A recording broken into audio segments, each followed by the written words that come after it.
Thank you very much. Nearly 21 hours after first arriving on scene, firefighters still at Yonge and St. Clair and still putting out hot spots in that massive 6-alarm fire. Yeah, it destroyed the Badminton and Racquet Club of Toronto.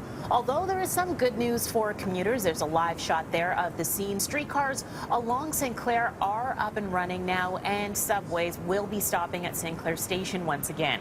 The only transit problem concerns the 97 Yonge bus, which will be on diversion. As Russ had mentioned, St. Clair is closed eastbound from Avenue to Yonge, and Yonge is closed south of St. Clair. A different story yesterday, of course, when the entire neighborhood was shut down and evacuated as crews worked around the clock to contain that blaze.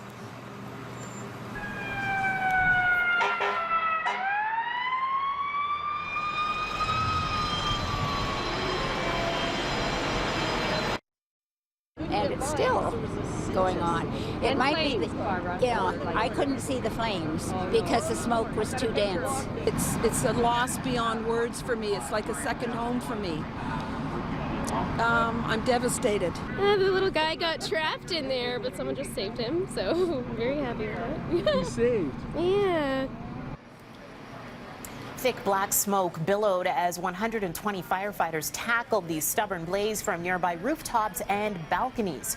They're still dousing spots with water this morning. People living in nearby condos have been forced to leave, put up in hotels overnight, but it's uncertain when they can go back home. The original building was built in the late 1800s by the Toronto and York Railway Company. In 1921, the TTC took over the building, which was used as a streetcar barn, and then a few years later it became the Toronto Badminton and Racquet Club. Fire officials managed to contain the fire, but faced challenges when the roof collapsed.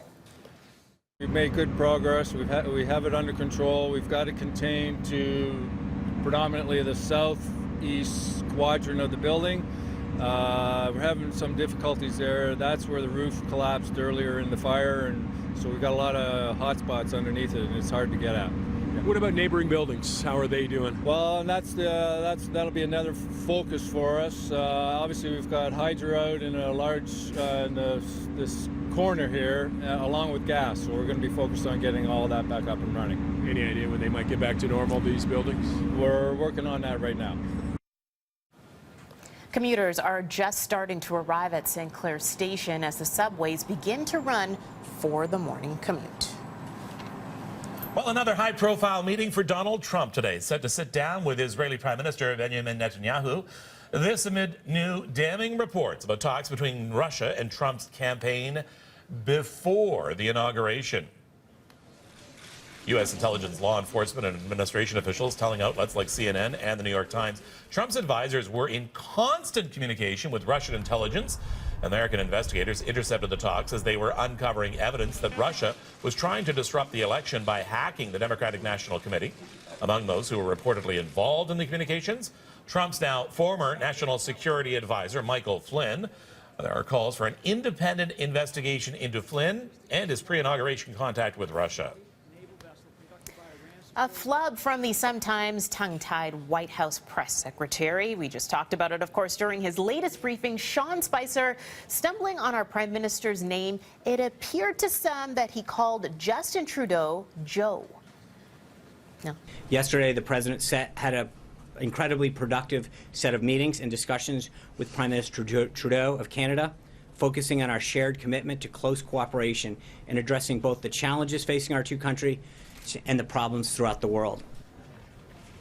Yeah, I didn't hear Joe. I didn't hear it. I don't think so. The more I hear about it now, I think he was just trying to say Trudeau and he stumbled.